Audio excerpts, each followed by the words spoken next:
Você que trouxe a Bíblia, abra comigo lá no livro que antecede o Saltério do povo judeu, que é o livro dos Salmos. Então você vai abrir em Jó, que é o livro que antecede. Livro de Jó, no capítulo 14. Livro de Jó, capítulo 14, versículos 7, 8 e também o versículo de número 9. Vamos falar um pouco da palavra de Deus e depois vamos buscar a Deus, vamos orar a Deus. Diz assim a Escritura Sagrada: porque há esperança para a árvore, pois mesmo cortada ainda se renovará.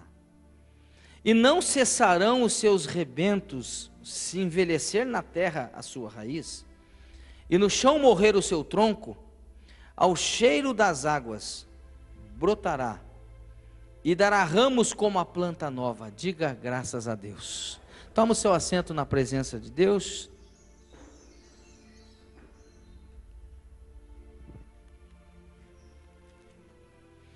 O tema que eu quero trazer nessa noite para falar com você é sobre esperança, porque o que nós mais precisamos hoje, o que o mundo mais precisa hoje, não é de conversa fiada, é de esperança.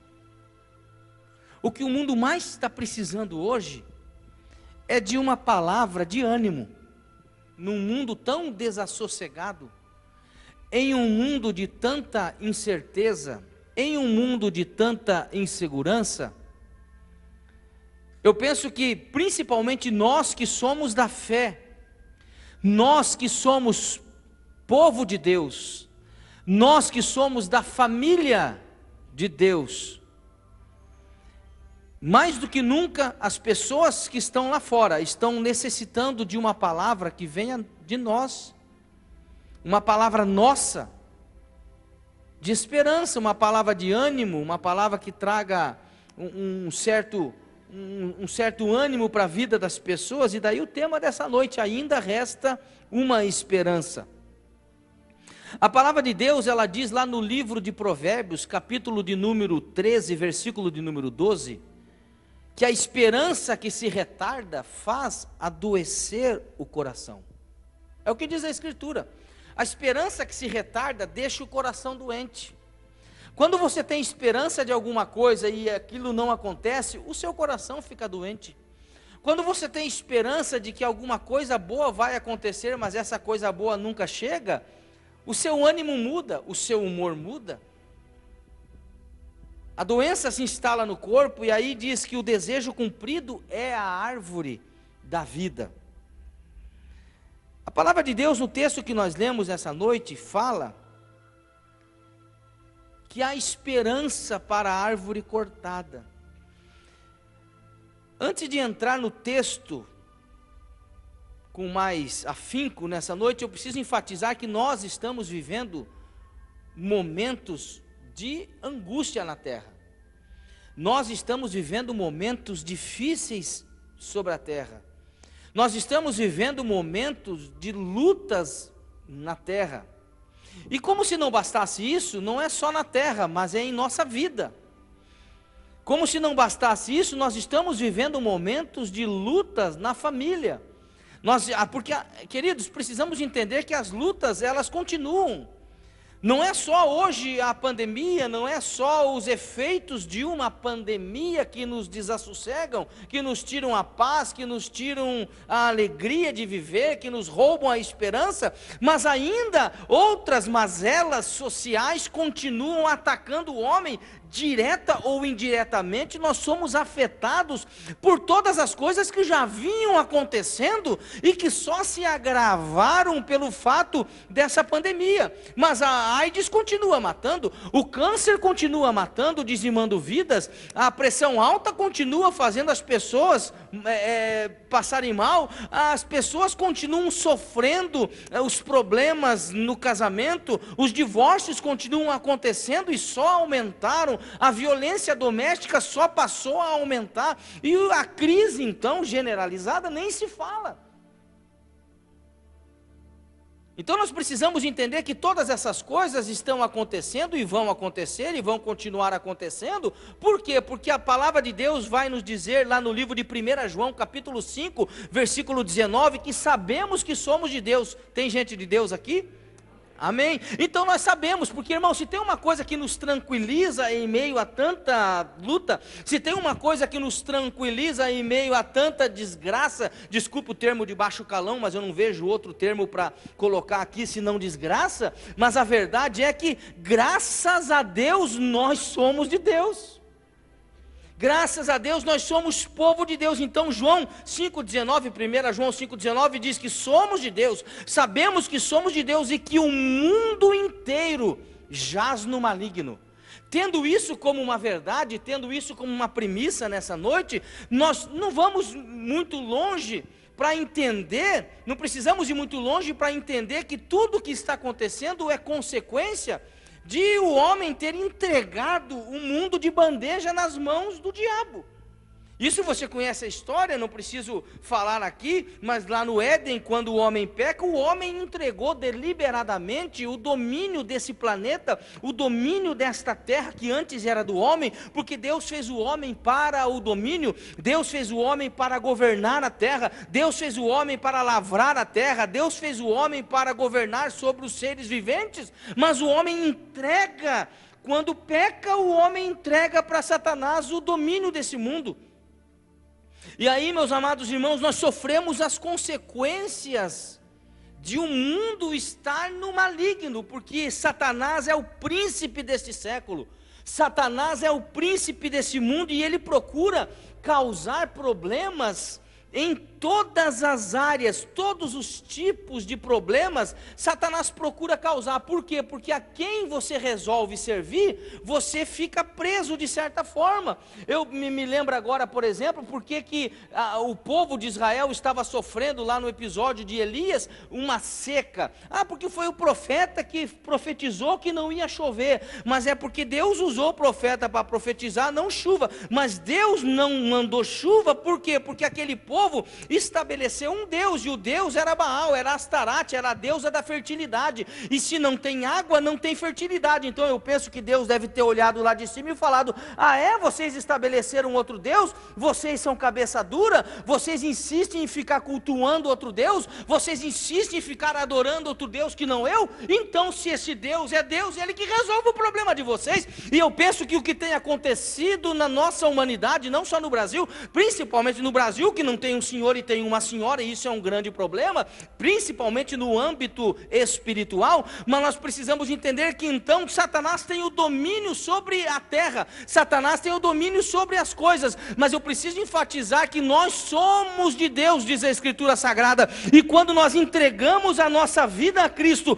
nós passamos a viver um outro tipo de vida, e não somos mais dominados pelo diabo. O domínio, o pecado sobre a nossa vida agora, não é do pecado, não é do diabo, mas agora o domínio sobre a minha vida, sobre a tua vida, é do Espírito Santo. Deus domina a nossa vida e nós passamos a entregar a nossa vida a Jesus e Ele cuida dos seus filhos. Deus tem cuidado de nós. Se não fora o Senhor que esteve ao nosso lado, ora, diga Israel, meus irmãos, o que seria da minha vida, o que seria da tua vida se não fosse a poderosa e potente mão de Deus sobre nós? E hoje, muito mais do que qualquer coisa, nós podemos entender quando a palavra nos traz proteção. 1000 cairão ao teu lado, 10.000 à tua direita, mas tu não serás atingido. Tu és a igreja do Deus vivo, e sobre a tua vida, sobre esta igreja, as portas do inferno não prevalecerão. É por isso que nós estamos aqui, porque a mão do Senhor está sobre as nossas vidas, a mão do Senhor está sobre a tua casa, a mão do Senhor está sobre esta igreja, sobre a tua família. É por isso que nós estamos aqui, é por isso que nós estamos caminhando. Mas Satanás, como príncipe deste século, procura causar problemas de todas as ordens, inconveniências, nos 3 âmbitos da vida do homem. Nós somos um espírito, temos uma alma e habitamos um corpo, então nós somos um ser trino, dividido em 3. E Satanás procura causar problemas na vida física do homem. E é o que nós temos visto através das doenças. Nem se fala hoje na vida emotiva, então, porque as coisas vão se somando, né? As coisas vão se somatizando. E aí antigamente nós falávamos muito das doenças psicossomáticas, que são as doenças da alma que vão refletir lá no corpo. Ou seja, a pessoa tem problema emocional e uma hora vai ter que, a fatura vem, uma hora vai dar BO no corpo da pessoa, por quê? Porque vai somatizando os problemas. Mas hoje também está tendo uma inversão acerca disso, porque as pessoas estão doentes e por causa da doença as pessoas também estão ficando enfermas na sua emoção. As pessoas estão doentes emocionalmente, problemas no interior, os fantasmas psicológicos que atormentam o homem, as tatuagens cravadas na alma do ser, falta de realização, falta de aceitação pessoal. O que nós mais temos visto hoje são as pessoas infelizes com o que são, e as pessoas infelizes com o que têm, porque o outro tem, eu não tenho, e porque o outro é mais, e assim nós somos. Isso vai causando um buraco no coração das pessoas, a questão do pertencer a esse, aquele, a esse grupo. Aí o medo que toma conta, insiste em tomar conta, que é, sem sombra de dúvida, uma das principais ferramentas que Satanás usa para fragilizar o homem. Uma das principais ferramentas que Satanás usa, eu escrevo no meu livro O Poder de uma Decisão, o capítulo inteiro sobre o medo. E eu falo que o medo é um fator que ele nos ensina muito do respeito ao limite à vida. Ele não é ruim num todo, mas quando ele ou torna-se patológico, ele precisa ser eliminado ou superado. E o medo faz com que as pessoas tenham várias reações de defesa. Então, nós precisamos eliminar o medo, e Satanás tem aprisionado as pessoas com medo. Quantas pessoas mesmo? Não vamos entrar no mérito, longe de mim, gente, aqui querer lançar alguma crítica a alguém por não estar vindo à igreja, muito pelo contrário. Mas é sabido, é notório, que a grande maioria desta igreja e de todas as outras, e as pessoas têm medo de sair na rua hoje, as pessoas têm medo de se cumprimentar, as pessoas têm medo de olhar uma para a outra, e é engraçado porque a gente chega na frente um do outro e fica igual o bobo. Você já viu? Você chega, você não sabe se dá uma cotovelada, se você dá a mãozinha, e tem uns que dá o pezinho. Gente, você não sabe o que, fica meio, né? Você não sabe o que você faz, que situação terrível. E isso você acha que não vai fragilizando o ser? As notícias ruins, as coisas que estão acontecendo, pessoa morrendo toda hora, e a coisa está chegando mais perto, e a gravidade do momento, e Satanás tem usado tudo isso para fragilizar ainda mais o homem, que já era um ser fragilizado, porque o medo, ele entrou lá no Éden, quando o homem peca. A Bíblia vai dizer que o homem vai se esconder com a sua mulher, e aí Deus, na viração do dia, como de costume, vem conversar com o homem, e aí Adão fala: eu estava escondido porque ouvi a tua voz e tive medo. O medo é uma consequência do erro, o medo é uma consequência do pecado. Passou a figurar o medo, a ansiedade, esses elementos passaram, esses sentimentos, eles passaram a figurar na vida humana logo após a queda. E eu já li num livro que o escritor, ele diz o seguinte, que a humanidade não tem funcionado bem desde a queda, e essa é a grande verdade. Desde que o homem pecou, a humanidade não está funcionando direito. Na vida espiritual, falta de fé, falta de esperança, pessoas perturbadas, angustiadas. E eu preciso enfatizar: crente fica perturbado, pastor? Claro que fica. Crente não fica endemoniado, mas perturbado fica. As perturbações que nos tiram a paz. Aí a pessoa fala: eu estou perturbado por um sentimento de medo, eu estou perturbado por um sentimento, isso tem acontecido na vida das pessoas. E tudo isso, gente, que eu estou falando, nos faz ficar apreensivos, nos faz ficar angustiados, ansiosos, deprimidos. Tudo isso nos faz perder a esperança, de forma que as pessoas chegam até a dizer: eu já perdi a esperança.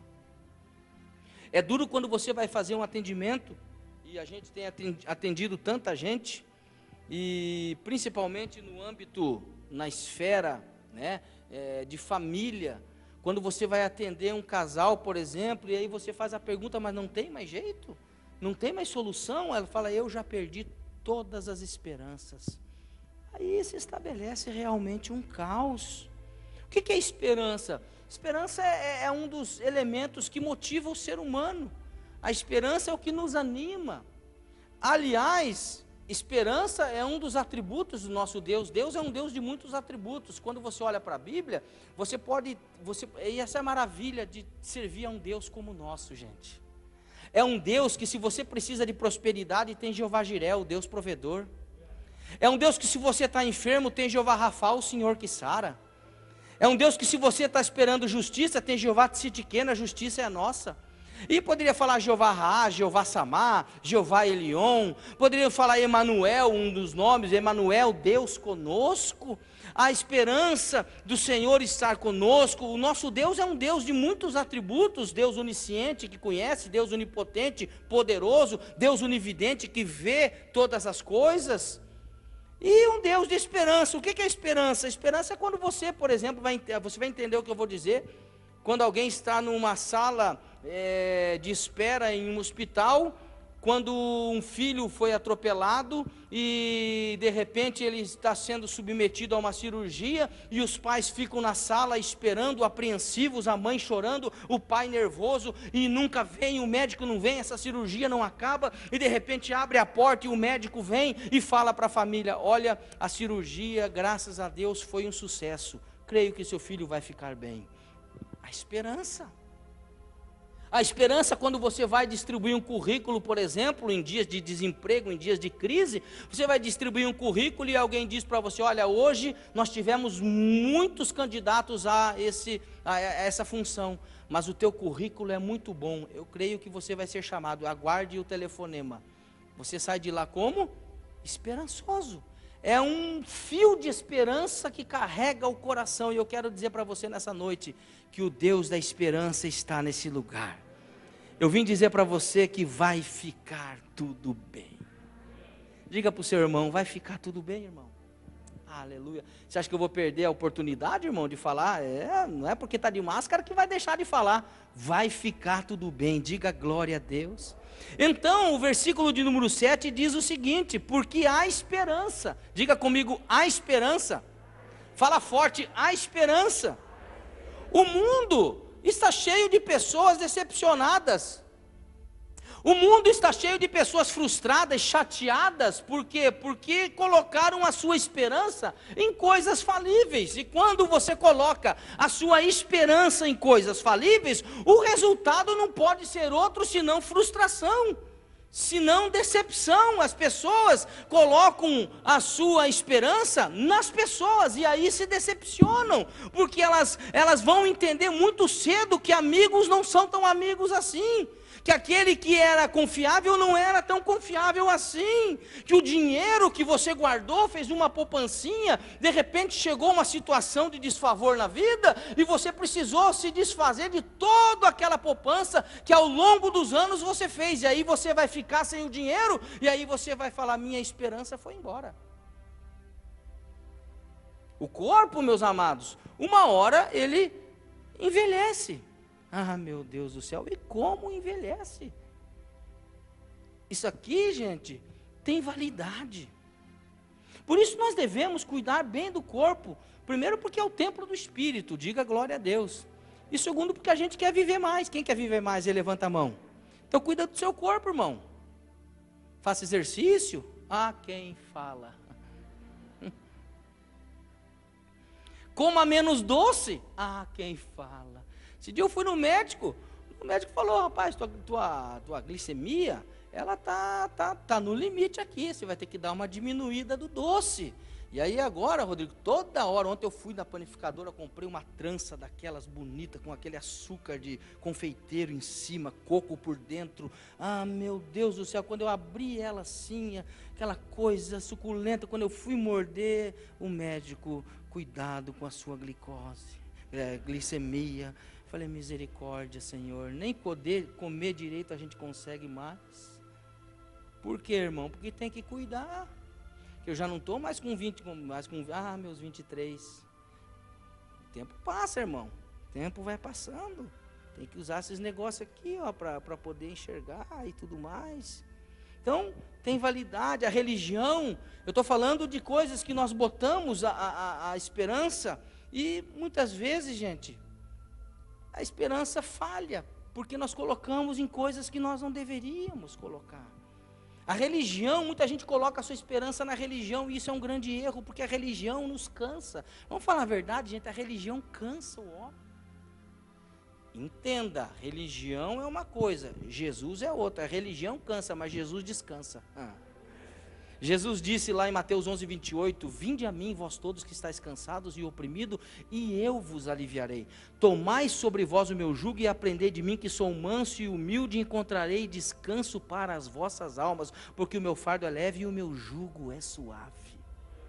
Enquanto as religiões insistem em colocar um cabresto no homem, e aqui eu não estou falando dessa ou daquela, eu estou falando as religiões. Elas insistem em colocar pesos no coração do homem, elas insistem em colocar dogmas, elas insistem em colocar coisas que deixam o homem sobrecarregado. Jesus veio para tirar tudo isso, irmão. Por isso, eu amo Jesus, porque nós não temos uma religião, nós temos Jesus. Por um acaso, estamos na igreja do Evangelho Quadrangular, que na minha opinião, é a doutrina mais completa, com todo o respeito. Se alguém está vendo aí na internet outras igrejas, Deus abençoe a sua igreja, meu irmão, Deus abençoe, a sua doutrina, mas a doutrina quadrangular é uma doutrina completa, é barba, cabelo e bigode, irmão. Jesus Cristo salva, Jesus Cristo cura, batiza e voltará. O que eu quero mais, irmão? Aí alguém já vai dizer, mas a doutrina, eu já vi gente dizer assim, porque a quadrangular é muito, tem muita liberdade, tem muita, não sei o que. Eu falei, gente, é que nós não precisamos de alguém ficar toda hora no nosso ouvido xaropeando, você não pode isso, você não pode aquilo, você não pode aquilo, você não pode aquilo, sabe por quê? Porque eu não preciso de homem fazendo isso, eu não preciso de religião fazendo isso, eu tenho o Espírito Santo que fala e eu não faço, irmão, pronto, acabou. Então a esperança, diga a esperança. Com Jesus é diferente, irmão. Jesus, onde não há esperança, Jesus chega trazendo esperança. Olha o caso lá de Lázaro, por exemplo, com suas irmãs. Lázaro já estava morto, já estava enterrado, já fazia dias, e Jesus chega naquele lugar, renovando a esperança, trazendo a esperança.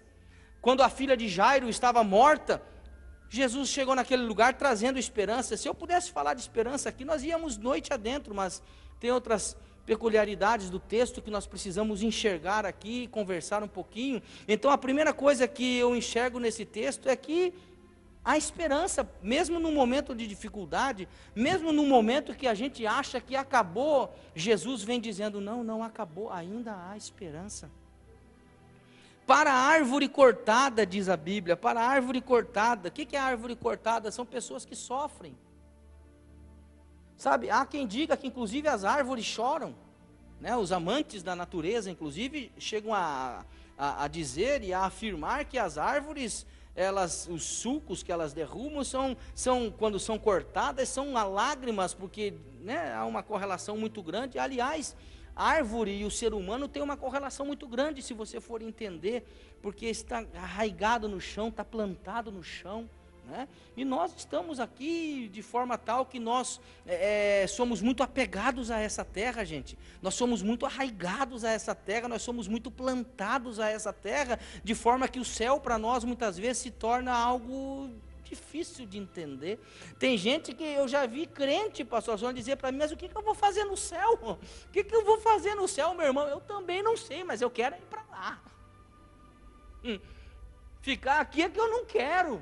Essa é a grande verdade, sabe? As pessoas que sofrem são aqui no texto, queridos, fazendo uma alusão ao texto, são as árvores cortadas, pessoas que são marcadas pela dor.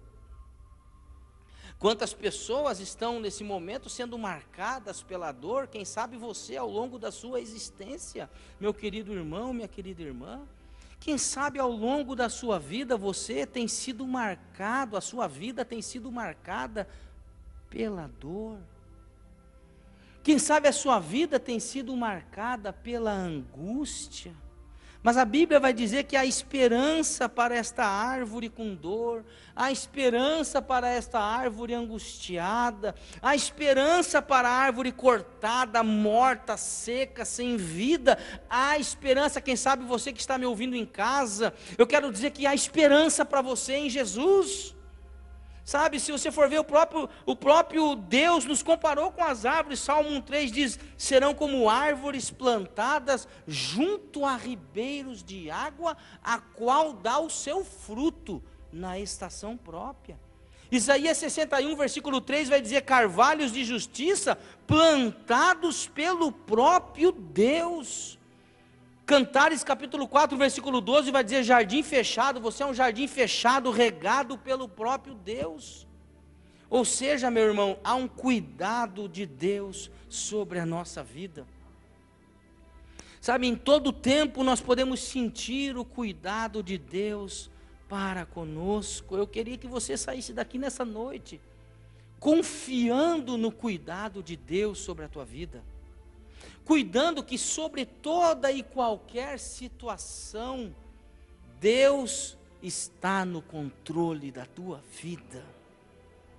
Deus controla, Deus governa, ainda que os governantes percam o controle, estão perdendo o controle, ainda que uma situação na sua casa tenha saído da sua mão, tenha escorrido pelos vãos dos dedos, como a água ou como a areia, eu preciso dizer aqui que mesmo que você tenha perdido o controle, querido, Deus não perdeu o controle sobre a vida daquele que entregou a sua vida a Ele.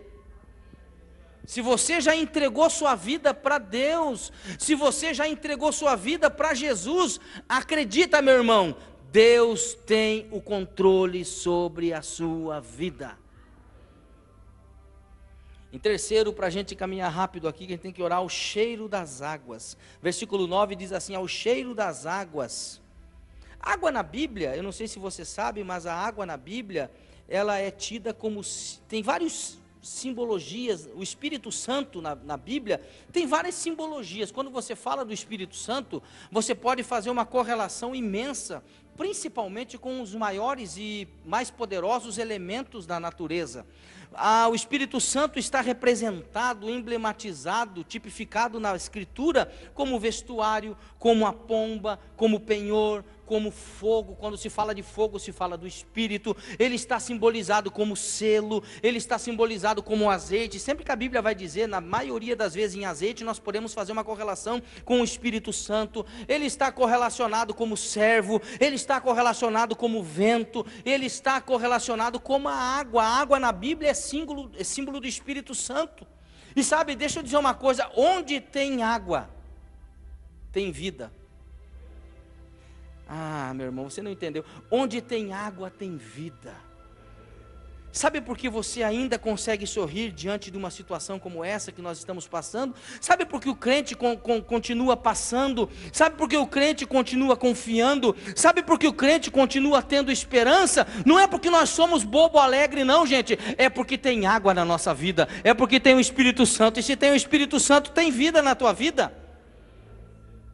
Sabe, o homem é sabido, é notório, você sabe muito bem, o homem pode até deixar de comer e vai viver por alguns dias sem alimento. Se ele deixar de se alimentar por alguns dias, ele vai sobreviver a isso. Mas certeza que se ele deixar de tomar água, ele não vai muito tempo na vida não. Ele não vai conseguir, vai morrer desidratado, porque 70% do nosso corpo é água, 70% e 30% é terra. Na terra, que aliás é carne, e o planeta é a mesma coisa, 70% é água e 30% é terra. Sabe, precisamos entender que se tem o Espírito Santo, tem vida, e é essa vida que nos motiva, é essa vida que nos faz viver, é essa vida que nos faz ter a esperança. E por que tantas pessoas estão desesperançosas hoje? Porque essa água está acabando. Nós estamos passando um momento de estiagem terrível, principalmente em Curitiba. Está faltando água na tua casa aí ou não? Está faltando lá ou não? Quando falta água, se estabelece o caos. E assim, gente, é 3 vezes por semana, cada 10 dias, é terrível. Você ficar economizando água, você ficar com medo de ficar sem água, se abre a torneira, não desce água, irmão, é uma coisa terrível. E sabe, há muitas pessoas que está faltando água na sua vida, mas a água é espiritual também. talvez pelo fato de não estarem vindo mais à igreja, não vamos entrar no mérito da questão, talvez pelo fato de não buscarem mais a Deus. E aí alguém poderia retrucar, e alguém poderia dizer, mas eu não preciso ir para a igreja para ser igreja, mas isso é muito relativo. Eu não preciso ir para a igreja para sentir Deus na minha vida. O problema é que a pessoa não vem para a igreja, não ora na igreja, mas também não ora em casa. A pessoa não lê a Bíblia na igreja, mas também não lê a Bíblia em casa. A pessoa não canta na igreja, mas também não canta em casa. A pessoa não adora na igreja, mas também não adora em casa. Meu irmão, se você não faz na igreja, se você não tem vontade de vir para a igreja, o que fará? Fazer em casa. Essa é a grande verdade hoje. E aí as pessoas estão sem vida, e por isso está acontecendo morte espiritual na vida de muitas pessoas. Pessoas sem vida, pessoas desesperançosas, pessoas angustiadas, pessoas tirando a sua vida. Por quê? Porque está faltando a água, e a água da vida, que é o Espírito Santo. Mas a partir do momento que o Espírito Santo entrar na vida de alguém, ele começa a ter vida novamente, começa a brotar novamente, gente. Só o Espírito Santo tem o poder de reverter uma situação de morte espiritual. Só o Espírito Santo tem poder de reverter um desânimo. Que tem coisas, irmãos, que precisamos entender que existem depressões na vida do homem, que tem problemas também da mente, tem problemas que são psíquicos, tem problemas que são faltas de substâncias no cérebro, que causam a depressão também, e levam a pessoa à depressão, levam a pessoa à loucura, levam a pessoa à síndrome do pânico. E isso é um problema estritamente da medicina, que se resolve com medicamentos, se resolve com acompanhamento, até um psicólogo para se conversar, em alguns casos até uma psicanálise, um psiquiatra, seja lá o que for, sabe? Mas a verdade, meus irmãos, que aonde o homem chega, Deus vai muito mais além. O nosso Espírito Santo, eu falo nosso porque é meu e teu, irmão. O nosso Espírito Santo, ele vai aonde o homem não consegue chegar.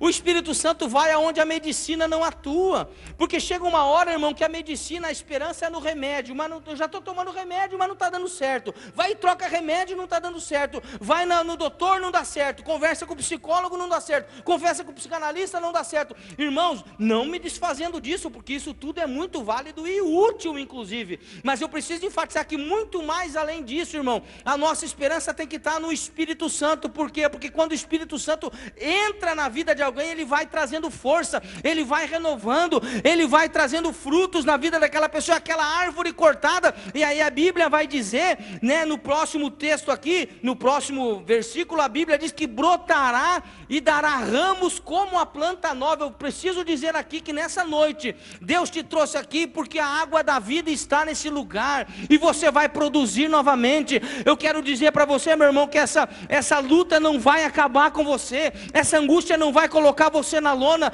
mas muito do contrário. Eu estou sentindo aqui cheiro das águas, aleluia. Eu sinto nessa, porque tem coisa que o profeta é meio doido, tem coisa que Deus primeiro mostra para o profeta. Por isso a Bíblia diz: crede no Senhor vosso Deus e estarás seguro, crede nos meus profetas e prosperarei. Irmão, eu estou sentindo cheiro de água aqui. Quem sabe você não está sentindo porque você está com a máscara, mas eu sinto o cheiro da água do Espírito Santo aqui nessa noite. E quando o Espírito Santo descer sobre a árvore seca, quem sabe você esteja seco por uma situação de enfermidade, quem sabe você esteja seco por uma situação de angústia no casamento, quem sabe você esteja seco por uma situação adversa na vida. Eu preciso enfatizar nessa noite: o Espírito Santo está descendo como água, e ele vai renovar os seus brotos nessa noite. Você vai voltar a dar frutos. Deixa eu profetizar, você vai voltar a sorrir, você terá dias alegres. Diga glória a Deus, diga glória a Deus. Você ainda vai produzir, aleluia. Esse ano ainda, irmão, o ano não acabou, esse ano ainda vai produzir em nome de Jesus. Eu quero profetizar sobre a tua vida que muita coisa boa vai acontecer na tua vida esse ano ainda. O Espírito Santo nos trouxe essa mensagem nessa noite. Eu não quero demorar mais, porque o tempo que eu tinha já foi. Nós vamos orar ainda, vamos buscar a Deus ainda por algum instante, mas nessa noite, meu irmão, clame a presença do Espírito Santo. Clame o Espírito Santo, fale: Espírito Santo, vem sobre mim, vem sobre a minha casa, vem sobre a minha vida. Exerça a autoridade que você tem no nome de Jesus. ore pela sua família, ore pela sua nação, ore pela sua igreja, peça ao Espírito Santo para trazer uma renovação sobre a igreja, trazer uma renovação sobre a tua casa, trazer uma renovação sobre a tua vida. Então fique em pé na presença de Deus, irmão, senão a gente não para, né? Nós vamos buscar a Deus, nós vamos dobrar os nossos